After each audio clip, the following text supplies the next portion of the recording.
ایک اور اہم خبر، چین دیوسر کلگام میں دوران شب ملیٹنٹ اور سیکیورٹی فورسز کے درمیان انکاؤنٹر جاری ہے۔ پولیس کے مطابق لشکر طیبہ سے وابستہ 2 ملیٹنٹ پھنسے ہوئے ہیں۔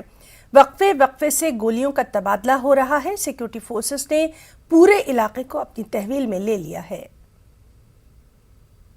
ناظرین، چین دیوسر کلگام میں انکاؤنٹر جاری ہے اور جو پولیس نے اپنے ٹویٹ میں کہا ہے ابھی کی اس انکاؤنٹر میں لشکر طیبہ سے وابستہ 2 ملیٹنٹ جو ہے وہ پھنسے ہوئے ہیں، ان کو ٹریپ کیا گیا ہے۔ اس کے ساتھ ساتھ پولیس نے اپنے ٹویٹ میں یہ بھی کہا کہ شمالی کشمیر میں 2 سال سے ایکٹیو اور نہایت ہی مطلوب حیدر ملیٹنٹ جو ہے پاکستانی ملیٹنٹ، وہ اس انکاؤنٹر میں پھنسا ہوا ہے، اس کو ٹریپ کیا گیا ہے۔ انکاؤنٹر جاری ہے، وقفے پہ فائرنگ جو ہے وہ ہو رہی ہے۔ سیکیورٹی فورسز نے پورے علاقے کو اپنی تحویل میں لیا ہے۔ آپ کچھ مناظر دیکھ سکتے ہیں، میرے پیچھے سیکیورٹی فورسز کے جو اہلکار ہیں وہ تعینات ہیں اور کافی چوکنا ہے۔ اس کے ساتھ ساتھ پورے علاقے کو جو ہے انکاؤنٹر سائٹ کو سیکیورٹی فورسز نے اپنی تحویل میں لیا ہے۔ جموں کشمیر پولیس، فوج اور CRPF اس آپریشن کو انجام دے رہی ہے اور وقفے پہ فائرنگ جو ہے وہ جاری ہے۔